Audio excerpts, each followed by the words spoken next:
નમસ્કાર મિત્રો, હું છું doctor Nirali Thakkar, MD Ayurveda from Jayveer Ayurvedic hospital.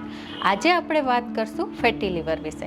Fatty liver એટલે લીવરના સેલ્સમાં ફેટ જમા થવી તેના મુખ્ય બે પ્રકાર જોવા મળે છે: આલ્કોહોલિક ફેટી લીવર ડિસીઝ અને non alcoholic fatty liver disease. Alcoholic fatty લીવરમાં આલ્કોહોલના વધારે પ્રમાણમાં સેવન કરવાથી થતો રોગ છે, જ્યારે non alcoholic fatty liver disease બેઠાડું lifestyle, junk food, fast food, heavy cholesterol diet, oily spicy ફૂડના કારણે થાય છે. હાઇપરટેન્શન, ડાયાબિટીસ, હાઈ કોલેસ્ટેરોલ અને ઓબેસિટીવાળા પેશન્ટમાં ફેટી લીવર થવાના ચાન્સીસ વધી જાય છે. તેને મુખ્ય 3 ગ્રેડમાં વહેંચવામાં આવે છે: ગ્રેડ 1, ગ્રેડ 2 અને ગ્રેડ 3.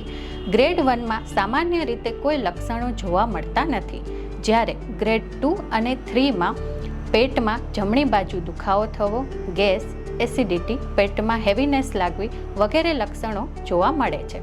ફેટી લીવરની ટ્રીટમેન્ટમાં જોઈએ તો બેઠાડું લાઇફસ્ટાઇલને અટકાવવી જોઈએ. રોજ 30 મિનિટ બ્રિસ્ક વોકિંગ એટલે કે ઝડપી વોકિંગ કરવું જોઈએ. હાઈ કોલેસ્ટેરોલ ડાયટ ના લેવો જોઈએ. હાઈ પ્રોટીન ડાયટ લેવો જોઈએ. જીવનમાં યોગ અને કસરતને સ્થાન આપવું જોઈએ. બાકી મેડિસિન બાબતે આયુર્વેદિક ડૉક્ટરની સલાહ લેવી જોઈએ. ધન્યવાદ.